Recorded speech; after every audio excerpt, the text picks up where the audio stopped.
Salam kerahiman. Hari ini 22 Desember. Kita akan baca dari 792. Kita mulai ya. Dalam nama Bapa dan Putra dan Roh Kudus. Amin. Aku tidak pernah boleh menceritakan pengalaman-pengalamanku sendiri. Ketika menanggung penderitaan, aku harus mencari kelegaan di dalam doa. Ketika mengalami keraguan-raguan, aku yang paling ringan, aku hanya boleh minta nasihat Bapa pengakuanku. Aku harus selalu memiliki hati yang terbuka untuk menerima penderitaan orang lain dan membenamkan penderitaan-penderitaanku dalam hati ilahi sehingga penderitaan itu tidak akan dilihat orang sejauh itu mungkin. Aku harus selalu mengusahakan ketenangan, tidak peduli betapa besar badai yang melanda situasiku. Aku tidak boleh membiarkan suatu pun mengganggu ketenangan dan keheningan batinku. Tidak suatu pun dapat menandingi damai jiwa. Kalau aku salah menilai sesuatu, aku tidak akan menjelaskan diriku. Kalau superior ingin tahu kebenaran, apakah aku berada di jalan yang baik atau tidak, biarlah ia mencarinya dari orang-orang lain, bukan dari diriku sendiri. Yang penting bagiku adalah menerima segala sesuatu dengan keterbukaan batin yang rendah hati. Aku akan meluangkan masa Advent ini sesuai dengan arahan Bunda Allah, dalam keheningan dan kerendahan hati. Dikatakan di situ ya, aku tidak pernah boleh menceritakan pengalaman-pengalamanku sendiri. Kita sering atau juga ada orang ya, dia mengalami satu pengalaman penderitaan, kesusahan, dia ingin bercerita dengan orang lain. Dia ingin menumpahkan atau bercerita apa yang sedang dialami. Tapi di sini dikatakan, sedangkan Suster Faustina tidak boleh menceritakan pengalaman-pengalamanku sendiri. Jadi kembali lagi fokusnya bukan saya. Karena kalau kita bercerita kepada orang lain, otomatis orang yang mendengar itu terbeban. Dalam hal ini, Suster Faustina tidak boleh bercerita karena jangan menjadi beban atau jangan memberi beban kepada orang lain tentang pengalaman-pengalamannya dia. Contoh ya, misalnya ada orang yang yang cerita ke saya ya. Dia bilang dia suami istri. Karena satu hubungan yang kurang baik, akibatnya suaminya pergi, meninggalkan dia sendirian. Karena dia bercerita, otomatis saya jadi terlibat, ya. Jadi ingin tahu kenapa sampai suaminya meninggalkan dia, apa yang dia lakukan. Setelah suaminya pergi meninggalkan dia, apa yang sudah dia usahakan untuk supaya suaminya kembali. Jadi banyak ada tanya jawab otomatis, tapi secara tidak langsung saya terbeban. Saya ikut berpikir, ikut merasakan, ikut berpikir ya, apa yang harus dilakukan atau nasihat apa yang harus saya berikan kepada teman saya itu supaya bisa berbaikan kembali. Minimal saya berdoa buat dia. Untuk supaya dia bisa bertahan dalam kondisinya, situasinya sekarang, supaya dia bisa lebih sabar, supaya dia bisa lebih menerima suaminya apa adanya, supaya dia jangan menuntut. Ya banyak hal ya yang menjadi pikiran saya juga, supaya dia bisa berbaikan kembali. Atau ada juga satu teman yang juga bercerita tentang dia jatuh sakit. Dia sakit dan sakitnya itu berkelanjutan, nggak sembuh-sembuh, bahkan kondisinya makin lemah, makin parah. Atau baru-baru ini saya dengar satu cerita dari seorang ibu, dia katakan dia jatuh sakit, dia harus ke rumah sakit bahkan karena kepalanya bocor. Terus saya bilang, kenapa bisa begitu Bu? Oh iya, karena anak saya betulin rumah, ternyata asbesnya jatuh dan nimpa kepalanya dia gitu ya. ya otomatis jadi kepikiran. Ini hanya salah satu contoh kenapa mungkin Suster Faustina dikatakan tidak pernah boleh menceritakan pengalaman-pengalamanku sendiri. Jangan menjadi beban orang lain. Ketika menanggung penderitaan, walaupun kecil ya, aku harus mencari kelegaan dalam doa. Jadi bukan bercerita kepada banyak orang, tapi masuk dalam doa, ceritakan, sampaikan pada Tuhan. Cerita pada Tuhan. Ketika mengalami keraguan-raguan, aku hanya boleh minta nasihat Bapa pengakuanku. Jadi jangan asal cerita. Kita mengalami masalah, kita cerita. Nah, kalau asal cerita, pertama mungkin menjadi beban orang yang mendengarkan, atau malah mungkin makan waktu dari orang yang mendengarkan, atau bahkan kalau kita ceritanya salah, kita cerita sama orang lain yang malahan bisa tanda kutip memberikan nasihat yang malah menjerumuskan. Ya, jadi jangan asal ngomong. Kalau Suster Faustina di sini dikatakan hanya boleh minta nasihat Bapa pengakuanku. Aku harus memiliki hati yang terbuka untuk menerima penderitaan orang lain. Nah, di sini Suster Faustina katakan bahwa aku harus punya hati yang terbuka untuk mendengarkan, untuk menampung penderitaan orang lain. Memang di satu pihak orang kalau lagi menderita ingin bercerita. Katanya kalau sudah diceritakan itu sudah plong, mungkin sekian puluh persen kemarahannya, kesedihannya, kekecewaannya, putus asanya sudah berkurang. Kalau kita di posisi Suster Faustina, posisi yang lebih kuat, posisi yang harusnya menghibur, mensupport, menguatkan, justru kita jangan sembarang cerita sama orang. Tapi di pihak lain kita harus punya hati yang terbuka untuk mendengar penderitaan orang lain. Mendengarkan, memberi nasihat, menghibur, atau ikut menanggung penderitaan. Seperti yang tadi saya sharingkan. Minimal saya bantu dia dalam doa supaya dia menjadi lebih kuat.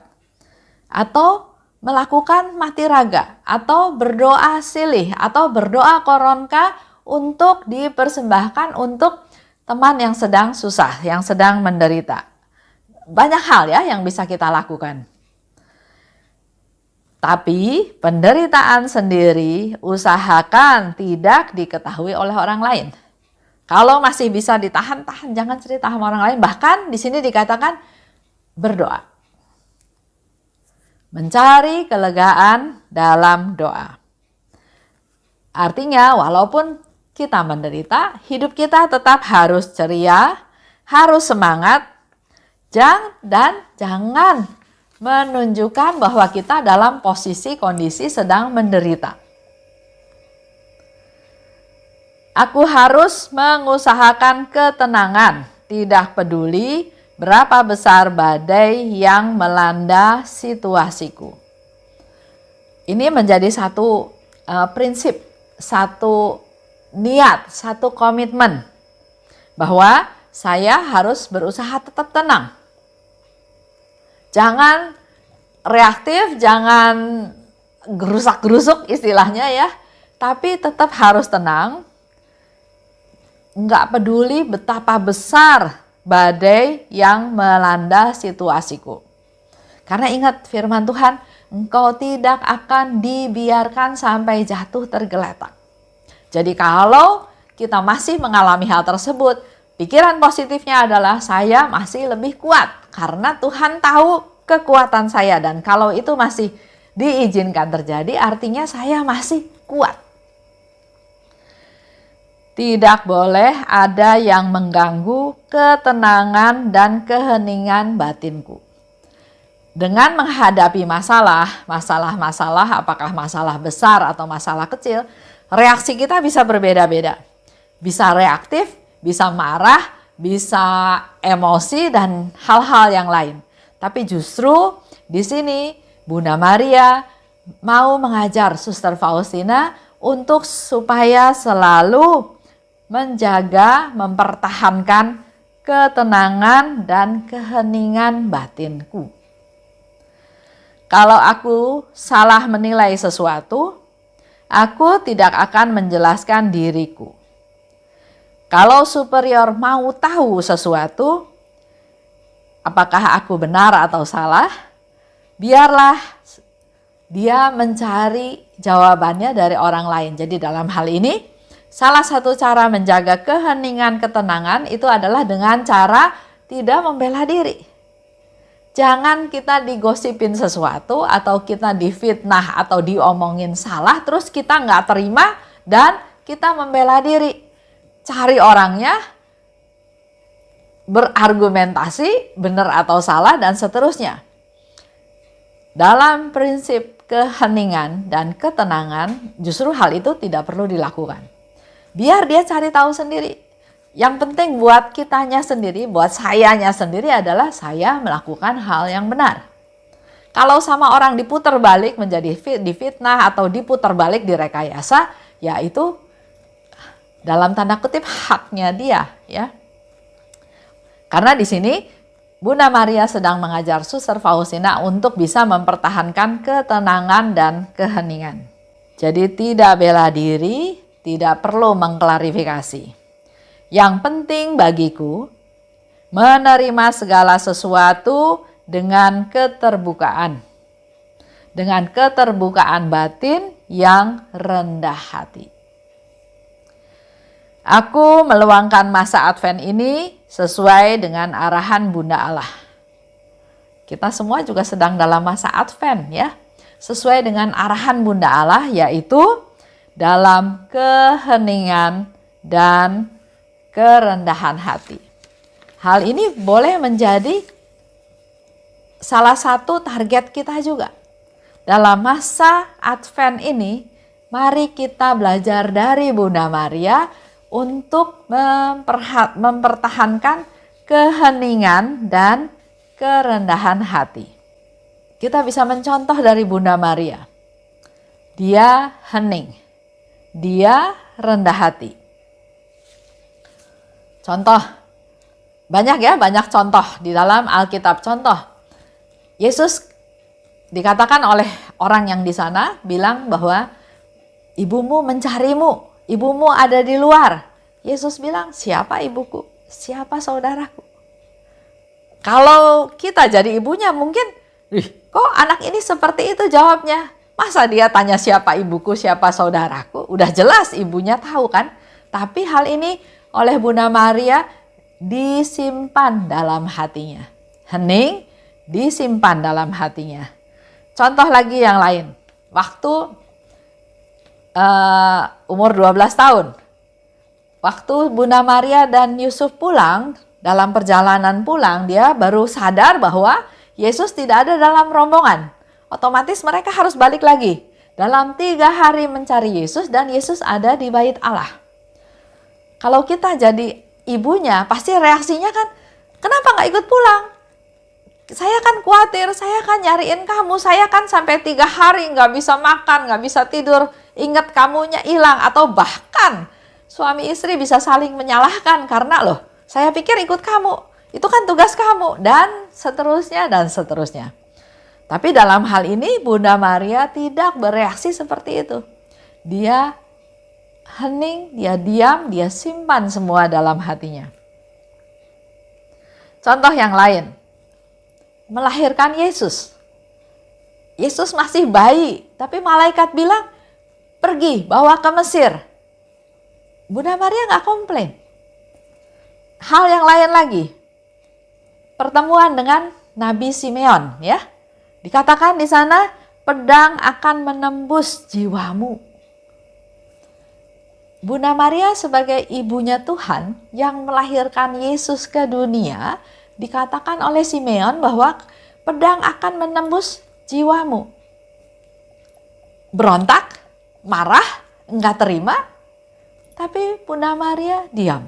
Bunda Maria tetap dalam keheningan dan rendah hati. Dia enggak memamerkan siapa dia. betapa pentingnya dia ya, tapi dia tetap rendah hati. Dan satu hal yang sering sekali kita selalu ingat tentang Bunda Maria adalah kerendahan hatinya, yaitu aku ini hamba Tuhan. Terjadilah padaku menurut perkataanmu. Padahal Bunda Maria tahu kalau dia menerima hal tersebut akan banyak permasalahan yang harus dia hadapi. Tapi dia semua simpan dalam hatinya, dia nggak komplain, dia tetap tenang. Nah, ini menjadi masukan buat kita semua. Masih ada beberapa hari ya, kita belajar dari Bunda Maria untuk mempertahankan keheningan, banyak berdoa, dan juga bersikap rendah hati. Baik, saya tutup ya.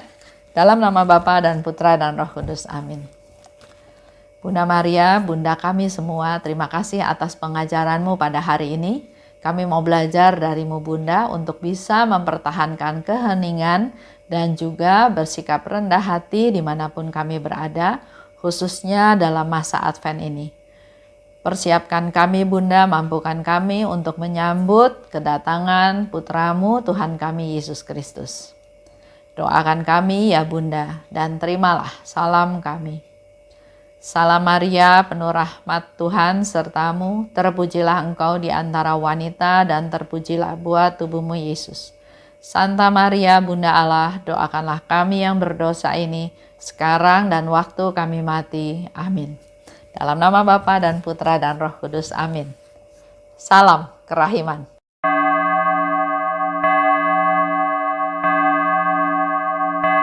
Hatiku dipenuhi sukacita ketika Bunda Maria datang. Dia datang berkunjung kepadaku sambil memopong bayi Yesus. Hatiku dipenuhi sukacita ketika Dia menyapaku. Dengan lembut serta kasih sayangnya, Dia menyejukkan hatiku. Dia berkata, jangan